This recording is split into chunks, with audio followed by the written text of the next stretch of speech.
Hi, and welcome everybody to Edulastic 101. My name is Jan Moody, and I'm a marketing specialist here at Edulastic. I am here with my colleague, John Kite, and we're really excited to show you Edulastic today and just share our tool with you. We love it, and we're so happy to share it with our community. All right, today's plan. We're going to have about a 40-minute overview with John Kite. He will take us through how to create a free teacher account and class, how to create and administer a test, how to take the test from the student's perspective, how to view performance, so all of that data, all that really good stuff that teachers really love about Edulastic, and how to explore the resource page. At the end of our webinar, we'll have a 20-minute Q&A session. But also feel free to ask questions throughout the entire webinar in the chat or through the Q&A little bubble. We want this to be really interactive and to make sure that we answer all of your questions. So once again, thank you for joining us. And at this time, I am going to hand things over to John. So let me stop sharing. And now you should be able to start sharing, John. Excellent. Thank you so much, Jan, and thank you everybody for attending this Edulastic 101 webinar. My name is John Kite, and I look forward to sharing with you the free teacher version and the associated student accounts. So I'll go ahead and share, and I'll stop my video. Go ahead and share. Take it from there. So good. I'll show you a couple slides to begin, and then we'll jump right into a live demo. And here are those slides. So let's go ahead and move forward. So welcome again. And we're going to be talking about the free version. The free version consists of both teacher accounts and any associated student accounts that are connected to those teacher accounts. And as Jen mentioned, I plan to create a free teacher account today. Show you how to create and manage a class, how to add students, how to administer a test, how to monitor progress, and view standards mastery. So we'll cover all of that within 40 minutes. So there are a lot of benefits to Edulastic, and the free version's pretty great. And probably the main benefit for teachers in addition to the auto grading, is all the visibility that they can see into performance trends across the class, into individual student performance, question level analysis, and standards mastery across the academic year. Meanwhile, students are getting more familiar with online tests. They're gaining more experience with tech-enhanced items. They're reviewing their understanding, not only by looking at solutions that can be provided by the content author, which can even include videos, or they can also get question level as well as assessment level feedback from the teacher as well. So what do I hear people say about Edulastic when I'm at conferences talking to teachers? The main thing I hear all the time is that Edulastic is easy to use. It's a modern website. We just had our 5-year birthday. And because it's modern, because it's designed in an intuitive way, because it's clean and clutter-free, jargon-free, because of all those things, it really equates into time savings. So as a teacher, if you're looking to invest some time to learn Edulastic, those dividends are going to be paying off to you sooner rather than later. And so that's a key aspect of Edulastic. Also, we're tech-enhanced. So things just are continuing to get more and more tech enhanced as far as assessments go at the state level and just nationwide. And so why not use a system that is also tech enhanced? So we have 32 question types. 26 of those are tech enhanced. 6 classic question types are also there. So you can use those same item types that are going to be on those end of year tests, which can help students increase their performance. There's also certified content. So we have both publicly shared, non-certified content created by maybe you as a teacher or some of your colleagues at your school or some of the educators across your district, or maybe throughout the entire community, whether it's, you're meeting somebody at a conference or some workshop and they're on Edulastic, they work in the district right next to you. They might be creating some great content, sharing it publicly. you can use that content provided that it's publicly shared. You can also search the school library and district library to find items. But additionally, there's certified content. So this content comes from official sources where we're really providing a level of assurance this content is not only aligned to the right standards, but it's from a reputable source known for items with not many errors and high quality. And so certified content can include items from our Edulastic content team, some of our own in-house resources. It can also include Engage New York content. It may also include items from your Department of Education, from your state. Maybe they've released publicly shared practice items. Well, those items, provided that they're shared across the public, they're open resource, educational resource material, we can add those into Edulastic. So not only can you find examples of practice items from your state in many cases, but you can have some assurance that those items are matching the rigor that your students are used to in your state, as well as the item types that you're trying to prepare students to do well on. And then finally, we have quite a few integrations. I'm talking to you right now. If this is a recording, I'm talking to you in September 2019. So we have integrations with Canvas and Clever and Office 365 and soon to be Schoology. Just a few weeks from now, I believe. And then we're probably most famously known for our integration with Google Classroom. So with Google Classroom, what teachers can do is they can roster sync their class rosters with Google Classroom and set up their class in no time at all. They can also update those rosters really quickly. They also can share an assessment out into Google Classroom, so that when students are in the live activity stream within Google Classroom, they'll click on that link, access the Edulastic test. Because their credentials have been confirmed, they don't even have to sign in or anything.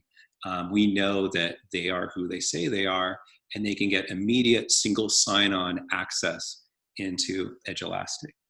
So let's create a free account and kind of explore that free account. And I'll pause here and there and just take questions as they come up. But anyway, I hope this is a good investment in your time, and we'll kind of show you how to create an account. And please feel free to create one with me as you're watching. So I'm going to go ahead and join for free as a teacher. So here we go. And so I'm going to create this teacher account. I'm just going to call this teacher John K.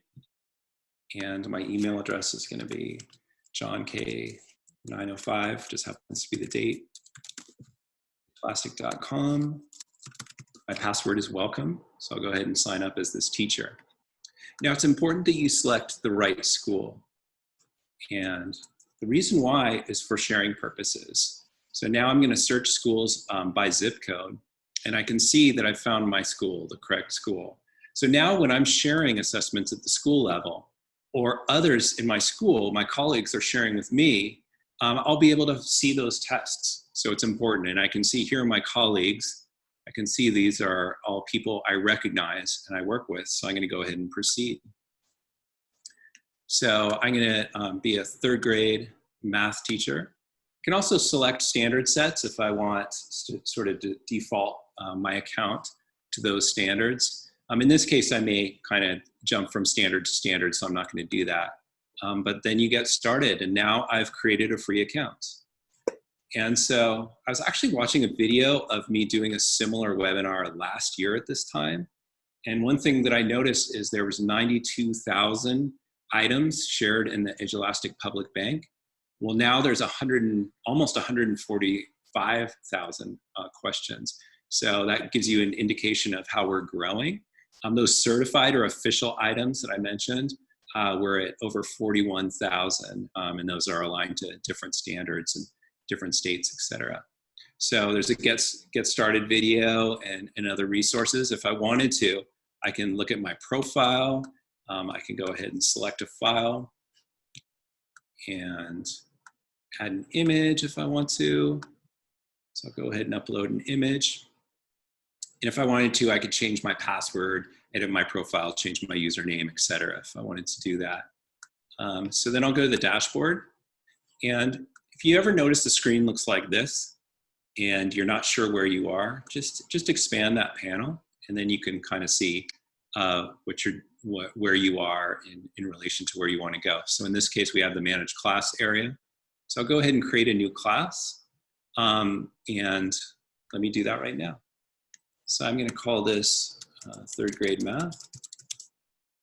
And I'm going to have it end actually on the 31st of July of 2020. Here's the grade and subject that we're going to select. Again, I'm not going to limit myself to the standards, but if you just want to see the item banks filtered by the standards that are relevant for you, you can go ahead and add those defaults. In this case, this class image is kind of interesting. I might want to change that, maybe a picture of the school, maybe a picture of my classroom, maybe a picture of something related to the material I'm covering. Whatever you want, you can kind of design this a little bit to your personal tastes. So now I've created the class, and there's actually 4 ways to add students to the class. So you can go ahead and sync with Google Classroom, and you'll see just that green Google Classroom icon right here. So I could go ahead and just follow the instructions on how to sync or update the sync with Google Classroom. If there's been some transition for the first week or 2, I could update that. Another way is to add multiple students. So if I wanted to add multiple students and I could copy and paste a list in here, then it would create these accounts automatically and generate usernames for those students. If I wanted to add students one by one, I could do that. So in this case, I am going to do that. And so the name of the student is going to be Deanna Gomez at Edulastic.com. And so we'll go ahead and add a password. There's additional subpopulation data, which would be helpful with an upgrade, but not necessarily for the free teacher account. So we'll kind of move on from here. Now, the 4th way is that you could share the class code with the students. So I'm going to go ahead and copy that code. And now maybe as a teacher, I wrote the class code or printed it or provided it for students because they're at a certain level where they can create their own accounts. So in that case, they can join for free. And if they join for free, they would join for free as a student. And then they go ahead and add this class code. So then Edulastic would know exactly where they need to go. So in this case, we have Hunter Douglas, Edulastic.com, and here's my password. So I'll go ahead and sign up as a student. So I've signed up as a student in Safari. Back in Chrome, I'm the teacher. And once I refresh my screen or I leave and come back, you'll notice that that new information is available to me. So I can now see that I have 2 students in this class, and I can now create an assessment for them if I want to. So again, if I'm a little bit confused where I'm going, I can open up the panel, I can click on assessments, and I can create a new assessment. And in Edulastic, there's 3 ways to do that. I can create an assessment from scratch, which sends us right to the question bank. And then I can, filter by specific standards, filter by specific DOK or difficulty level, filter certainly by grade and subject, filter by certified, really, and narrow down my search, find some questions that I like, add them. Maybe I want to duplicate questions, make my own versions of them. I'll show you how to do that. Maybe I want to author a question. I can show you how to do that as well. Another way is to choose a pre-built assessment from the library.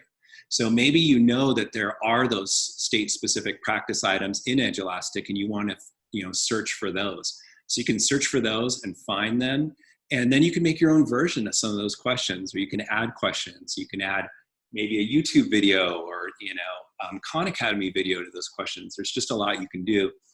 And then finally, you can create from a PDF. So if you're busy this time of year, that might sound familiar, and you want to upload a PDF and administer a test right away without having to create, author your own items within the native environment of Edulastic, you can do that too. So I'm actually going to start with this. So if you wanted to upload a PDF test, let's say it's in Word, you convert it over to a PDF, or it can be just a Google document. You can upload from Google Drive or upload that PDF from the computer. So I'm going to go ahead and do that. So here's Tech Enhanced. Here's my PDF test. So I'm going to go ahead and open that and get ready to add an answer key. So Edulastic sees an image. It's not quite sure what it's looking at. So I need to show it where the questions are and what the questions are. So in this case, it starts with a multiple choice question. So I'll go ahead, D will be the correct answer in this case. So I'll go ahead and accept that. Now Edulastic's assuming that there's 4 choices. In this case, it assumed correctly. But if I wanted to, I could change the options to match the question. I can also change the point score as well. If I scroll down and there's a text entry question, let's say the answer here is Edulastic. So I can put the correct answer in. Maybe I want to allow for a single letter mistake, a little bit of tolerance. Maybe I want to ignore the case, whether it's capitalized or not. I can do that. And then here we have an essay question. So we have the minimum line height of 15. That's probably good for formatting. And I'm just going to have this as two points because there's a little more work involved. And then finally, here's a multiple selection question. So I'm going to go ahead and assume that this is a multiple selection question, that there are 4 correct answers. So I'll go ahead and accept that as well. So then let's view it as a student. The next step will be to add standards, but what does it look like if I view it as a student? Well, this is what it looks like. It immediately defaults to question 1. Students aren't stuck there. They can kind of move around however they want. So in this case, I will get this one wrong. Students can flag a question if they want to come back to it later. This one's Edulastic. This next one's an essay. So here's my essay that needs to be graded. And then finally, here's this multiple selection question. Let's get it partially correct. So I'll go ahead and submit. And so the experience looks pretty good. You can see question level 3 is 2 points. That's why it's twice the height here. You can see what I've missed, what I got right, what I got partially right. The teacher has yet to still manually grade this, but this is what the student experience looks like. So it looks like it's going to meet my requirements. So then if I go to this next page, the review page, I can go ahead and change, the difficulty level, the DOK.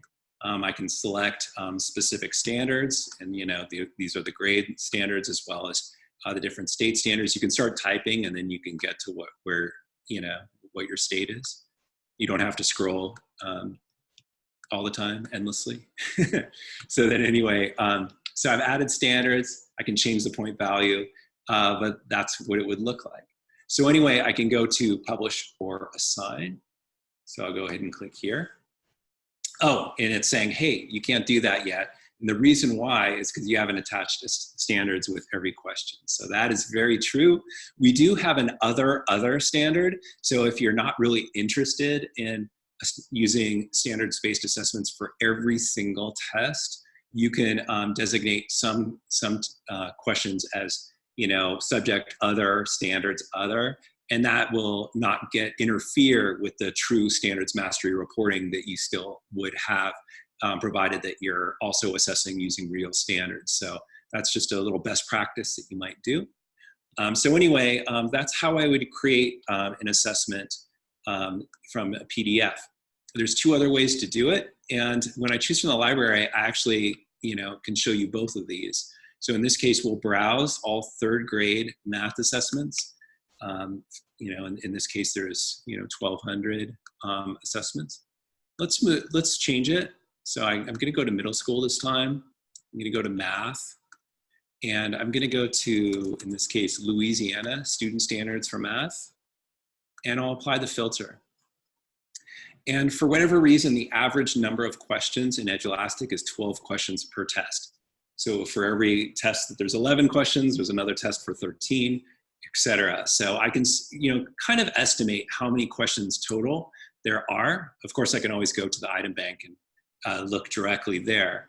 But this gives me an idea of what we're looking at for 7th grade math aligned to, in this case, Louisiana. Now, if I wanted to filter further just by certified items, I could do that. So I can already tell you this assessment's not certified, this is, and this is. And the reason why I can tell you that is because it has the green E in the left-hand top corner. So in this case, I can see everything certified because it's been filtered by certified and sorted by popularity, by the way. So this is always good to see. In a way, when you're sorting by rating and popularity, the community is helping you vet what content is of higher quality. So anyway, we have PARCC released items, we have Engaged New York content, we have content from our own, Jeffrey Fett, who created some content within Edulastic in the past as part of our content team. And so we can scroll down here. We even have LEAP items from Louisiana Department of Education. So those practice items are there. And we can see a lot of good content. So let's take a look at Jeff's subtracting integers assessment here. And I'm gonna go to preview and take a look at it. So we're gonna go ahead and preview and see what we have here. So here's a matching tables question. I'm sorry, that's not a matching tables question. That's a match the following question. So I just had to fact check myself. Here I'm dragging and dropping onto a number line. And those of you who, with the math background watching, just cover your eyes as I blindly guess away here. So anyway, we're gonna go ahead and leave this test. Now I could assign it outright, but in this case, I like some of the questions, but I don't necessarily like all of them, or don't necessarily want to use all of them in this test. So in this case, I'll just click and learn more about the test. So rather than click preview or assign, I just clicked anywhere else on that card. And now I see that the rating is high, good quality assessment. It's 7th grade. There's just a little bit about the test. I can see there's 23 questions. I can see the standards it's aligned to. I can see that it's been liked 13 times, which means that people have put it in their favorites, so it's easily searchable later. It's been used 276 times since it was created or added to Edulastic in 2015. And so it's shared publicly. And let's go ahead and create a new version of this test with the original set of questions. So I'll go ahead and proceed. And this number line question, match the following, I wasn't super excited about that. So I'm gonna go ahead and remove that. And then for question 2, I'm gonna move it to become the first question. And I like this question, but maybe my students have seen it before. Maybe I sort of address this in a slightly different way. Whatever the case may be, I can make my own version of Jeffrey Fett's question just by clicking on duplicate. So I went ahead and did that. And then there's just a lot of options I have. I can add a link, I can add a table, I can insert a video, I can use a Spanish editor to get those accents and everything in all the right places. I can use a math editor to make sure that we're as complex as we need to be within Edulastic. So there's just a lot we can do here. The insert multimedia, you can add a SoundCloud audio file, you can add Khan Academy videos, you can add YouTube videos just by the embed code or the share code near those videos. Just copy and paste that in and the video will populate into this area. And then if I go down further, maybe now that I've changed the question, I need to change the standard. So it gives you a chance just to type the standard in. If you don't have all the standards memorized, that's no problem. You can go over here and browse the standards. So you can look by domain, look by standards. Then you have DOK. So you can determine, okay, well, I want to add a DOK. It's an optional filter in Edulastic. You don't have to add it. But in this case, I do want to add it. So we have strategic thinking. We're going to change it to medium. I'm going to tag it so it's easily searchable later when I'm searching by what I name the tag to be. And then I have a detailed solution provided by the content author. And then I can add my own hint if I want to, or not if I don't. So anyway, that's how I'd save and proceed. In this case, I'll just cancel. And then you can go ahead and continue on. So let's add some additional questions from the bank. So this gets us to that third assessment option, which is getting to the question bank. Now, if I had selected that instead of from the library, I would be immediately accessing the bank from here without questions already in the assessment. In a way, this kind of just gives me the item bank, but with some additional questions from Jeffrey Fett's original assessment. So here we have grade 7 math, Louisiana. We can select standards if we want to filter down from this 3,600 questions. You can see I'm filtering by Edulastic certified. If I remove Edulastic certified, we've increased the number of questions. And sorted by popularity, you may still find some good ones. I know Engage New York is certified. So that doesn't change anything at the top there. Then you can filter by question type, DOK, and difficulty, and start adding questions. And then we go to review. We can also author questions from scratch. So I'm going to author a new question. I've been mainly talking about math, so I'm going to show you a different type of question. So anyway, we have 6 classic question types, as I mentioned earlier, 23 tech-enhanced math question types, as well as 9 tech-enhanced ELA question types. So when I go to math tech-enhanced, or maybe ELA tech-enhanced, and I want to create a drag and drop question, maybe this is more of a social studies map type question, I can go ahead and click here to this question mark for help, because I've never created this item before. So I click on help, and what do I see? A video, 1 minute 39 seconds, shows me how to create this question. Let's learn how to create a drag and drop question. So I watched the video, and now I've clicked in, and here's my instructions for the students: drag and drop the following. So we have values, and then it told us in the video that we need to upload a background image. So let's go ahead and do that. And so we have a map of South America. So we'll go ahead and upload that map into Edulastic. And then we're gonna, the students are gonna have to drag and drop country names to where they are on the map. And we're going to create the answer key right now. So we have Brazil, we'll move that over. And if I wanted to take some time and make sure all these looked exactly the same as far as the size of the box, I can definitely do that. Venezuela. So let's go ahead and add that in. Then we have Bolivia, and we'll go ahead and add that in. And then we're going to throw in a wild card that really just goes nowhere, which is Canada. So we're going to add Canada. We're not putting it on the map, but we can add choices that don't belong on the map.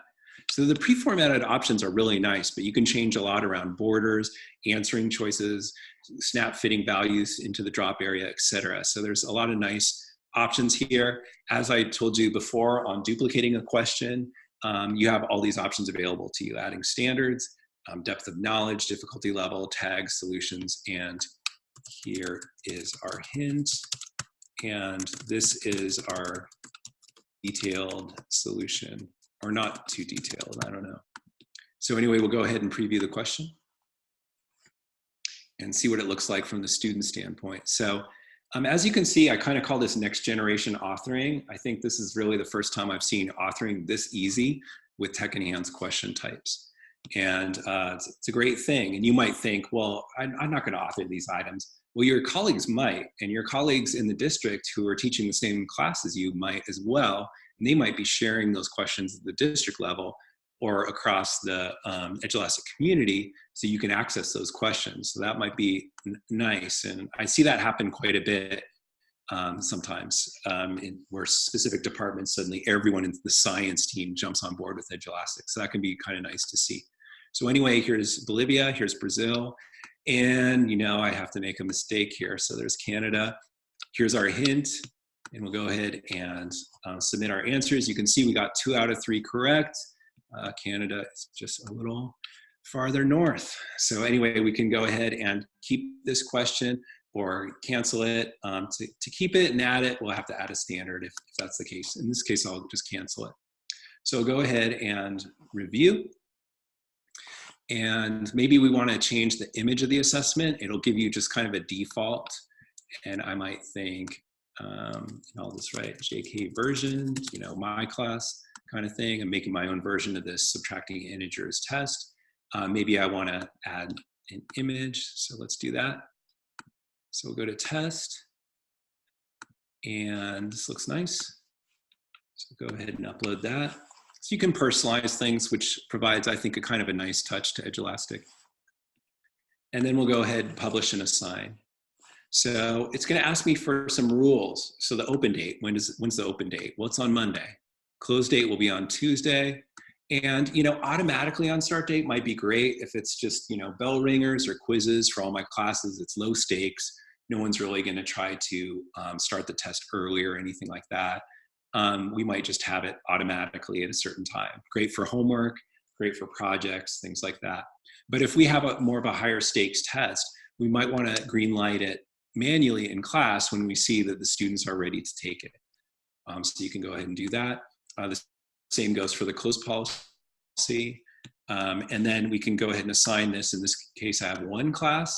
Speaking of that, with the free version, you can have as many classes as you want, as many students as you want. You have access to all 32 question types. You have access to as much of the publicly shared item bank as you want to use. You can duplicate questions. You can author with questions. All of that is available within the free version of Edulastic. So anyway, we've gone ahead and clicked third grade math. We've selected which students we want to assign it to. We're going to turn release scores to on.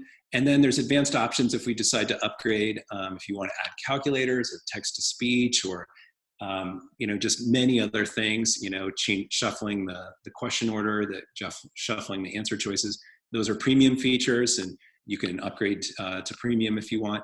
There's also the opportunity to change the mastery settings for your standards mastery report, which I'll show you just a little bit later. So anyway, you know, maybe exceeding mastery is going to be that much more difficult for these standards, but maybe mastered is more lenient, so we can decide what we want to do. So anyway, then we go ahead. If we wanted to publish and assign later, we can do that. The default setting, thankfully, is private.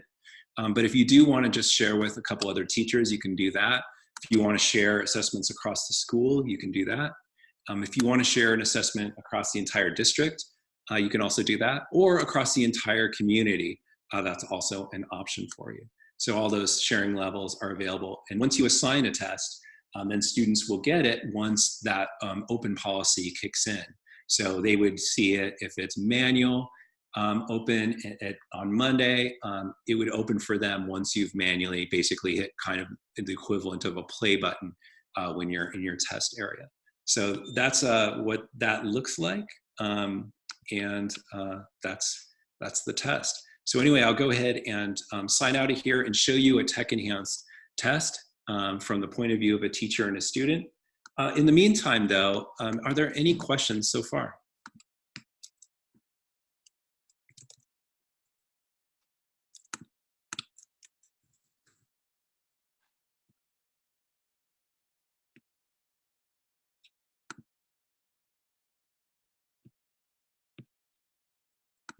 So far, I do not hear anything. Yeah, I don't see any questions either, John, but a reminder to all of our attendees, feel free to ask any questions you may have. We're happy to answer them. Excellent. Yeah, and thank you all for, again, for your time. So here I am in another free account. This one's kind of a little bit more built out. So I thought I'd share with you what a tech-enhanced assessment looks like from the point of view of a teacher and a student. Of course, in a regular assessment, all these students are taking the test at once, and I'm seeing this kind of populate in real time.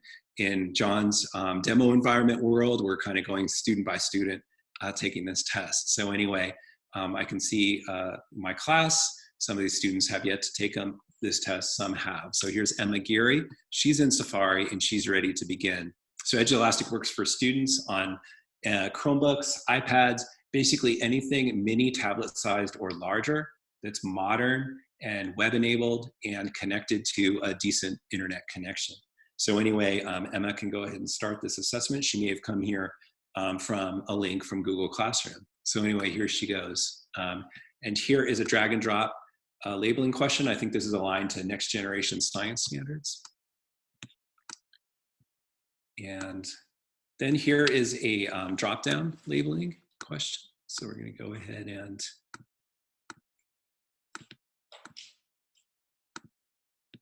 Go ahead and label that. And then here's a graphing question.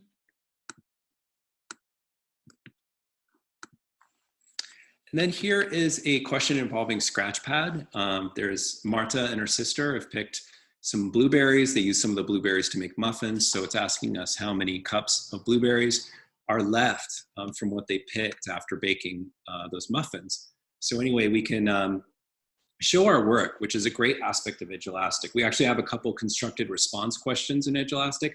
One is an essay question. The other is a constructed response question called a drawing type question. So anyway, we have those two. In this case, this is an auto-graded question, but teachers can still see how students do, and you can actually manually override scores based on the work that was added to Scratchpad here. So you can determine whether you want to give more credit or less credit based on the steps provided, and you may explain that before the test or whatever the case may be. So in this case, we're showing our work. I'm going to go ahead and kind of talk about what I'm doing here. So Marta and her sister picked blueberries. Marta picked 4/8 cup. Sister 3/8 cup. So they had 7/8 total. They used 6/8 for baking. 1/8 remains. So here we go. So kind of showed my steps. If I don't like where this is centered or whatever, I can move that around. I also have the ability to illustrate what's going on. So here is an illustration. If I want to, I can add different options here. And so anyway, you can see the steps involved. So I'll go ahead and go to 1/8. And so, so here's a video question. So I'm going to play the video for just about 30 seconds, and then I'm going to answer the question. So here's the video from Hamlet. And can you by no drift of conference get from him why he puts on this confusion? He does confess he feels himself distracted, but from what cause he will by no means move him forward.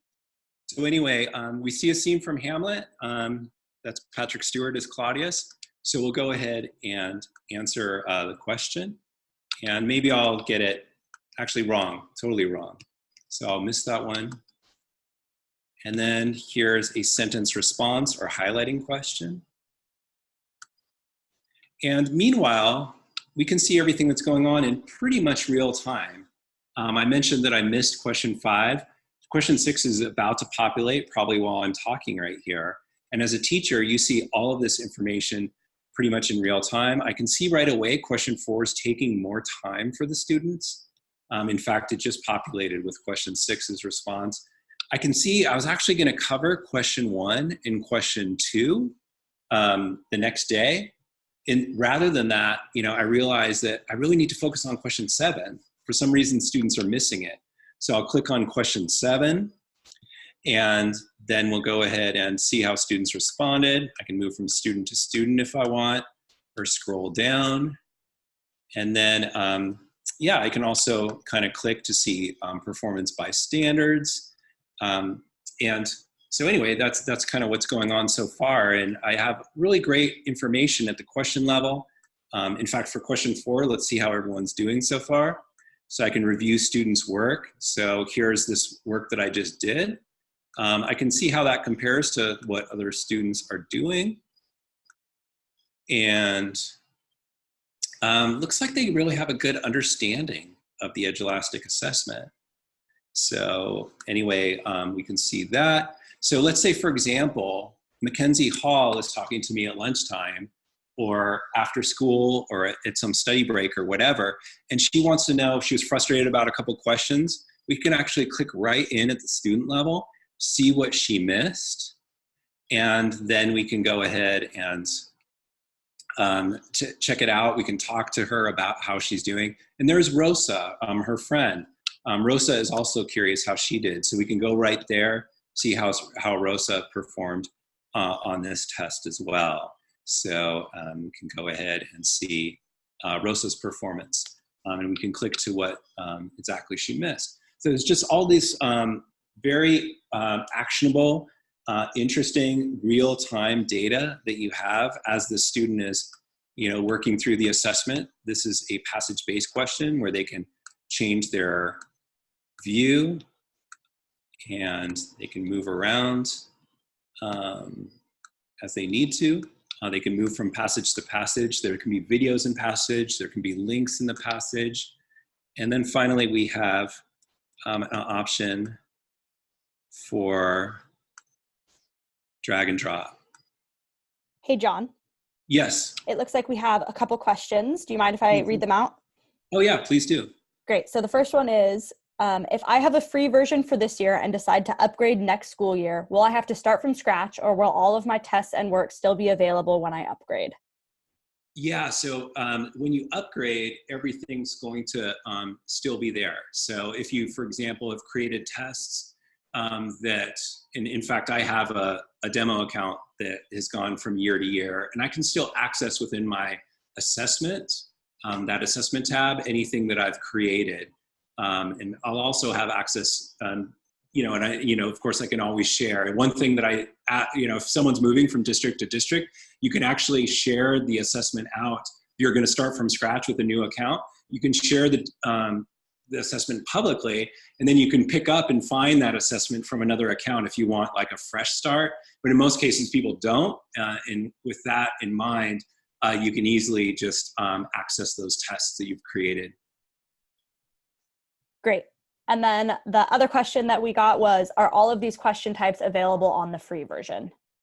All the question types are available on the free version. And so the free version is really great in what it offers. It, as I mentioned, there's no limits as far as, the number of classes, the number of tests you administer, the number of the question types that are available to you. All of that is available within the free version. Of course, all the kind of bells and whistles and extra features such as rubric-based scoring and in-depth item analysis type reports and all those other things would be part of a premium or paid version. Great. Thank you for clarifying that. Oh, sure. Thank you. And so I'm going to go ahead and submit my work. And so as a student, I've seen that I got 75% correct. I don't see any teacher feedback yet. And I can see, a couple of questions were worth 2 points, but I can see how well I did. And so anyway, from the teacher standpoint, I can see, okay, well, let me click into Emma Geary's work. Let's provide some overall feedback for Emma Geary. And then let's look at question 5 and let's provide some specific question level feedback for Emma on September 5th. So go ahead and save. And so anyway, so I've gone ahead and done that. It doesn't let me provide that feedback until Emma officially submits her work, because if she goes back and changes an answer, that could not make that feedback very relevant. So if Emma, refreshes or just comes back, she'll see all that information, the overall feedback. She can also click here and see the specific question level feedback. In addition to anything from the content author, which you can see there's a hint and a pretty detailed solution here for that scratchpad question I was showing with the two sisters picking blueberries. So this can be really helpful for the students. The students have access to anything that you make visible to them in Edulastic within their assessments page. In this case, there's only 2 assessments for the student, but she'd be able to go back, provided that this is available to her, and see how she did, how she could improve on specific questions. Also, parents and tutors can also see the My Skill report and see standard by standard how the student's performing. Meanwhile, the teacher's seeing all this performance in real time at the student level, at the class level, at the question level, at the standard level, and also there's a standards mastery report too. So I can view the report and see how the students were performing so far across the academic year. So this is kind of early on in the academic year, but we can see student by student, standard by standard, how they perform. We can look at, mastery score, mastery level, the raw score, or the score percentage. And we can see, okay, Camilla hasn't done well on this standard. Well, why? We can click down to which question she missed when she was assessed on her understanding of that standard. So anyway, that is a little bit on the standards mastery gradebook that's also available. So at this point, I've shown how to create a class, add students, administer an assessment, take an assessment as a student, view performance and standards mastery from the teacher standpoint. I also wanted to share with you on edulastic.com, there are some really good resources. So I'll show you that. And so if you are kind of thinking, well, I want to get started with Edulastic, this looks pretty good, and I've created a free account, or I'm just about to, and it looks good, you can go to the resources page, and there's additional resources. If you want to hear a similar walkthrough to what I just provided, this is the Edulastic 101 from last year. This is a quick start guide, which gives you a 7-video playlist on just more quick snapshots of the different parts of the system. We also have a YouTube channel. Please follow us on social media. We're on, Twitter and Facebook, and you can get involved with the community and learn more. And there's also training resources. So this is a really good area of the Edulastic site, this resources area, as far as next steps and learning more. And, we provide updates not only through, social media, but also, on the, within these resources that we've recorded, such as YouTube videos. So I think we just broke 1,000 YouTube subscribers, so we're excited about that. Edulastic's really growing, so it's a really exciting time for us. And are there any other questions?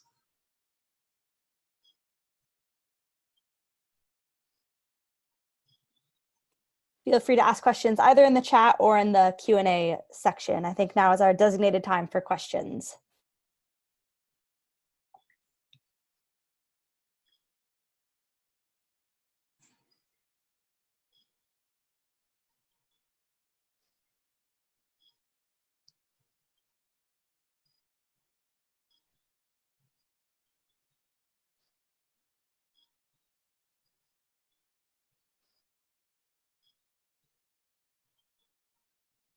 All right, well, it's looking like we don't have too many more questions. So John, maybe at this point you can stop sharing your screen and I will share mine again. Just have a few more slides to show everybody. Present. And at this time, still continue, please feel free to ask any questions you may have. Really want to make sure that we are answering everything that you guys are wondering about. So can everybody see my screen and hear me all right? Awesome, I'm assuming so. So I just want to reiterate that we have our teacher training hub, we have our Edulastic Help Center, and we have our Edulastic YouTube channel that are all really wonderful resources for you to move towards in the future.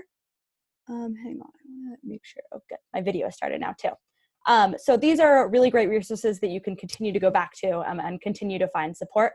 I also will type my email in the chat. It's jan.moody@edulastic.com, and feel free to reach out to me as a resource as well in the future. And then lastly, I know John said this, but please follow us on our social media channels. This is where we post our most exciting updates and all of the things that we want our Edulastic community to know through Twitter and Facebook and Instagram and YouTube. So thank you all so much for joining us today. I really appreciate you taking the time out of your day. I know that teachers and everybody in the education community is so busy, so it means a lot that you took the time to join us for Edulastic 101. Thank you.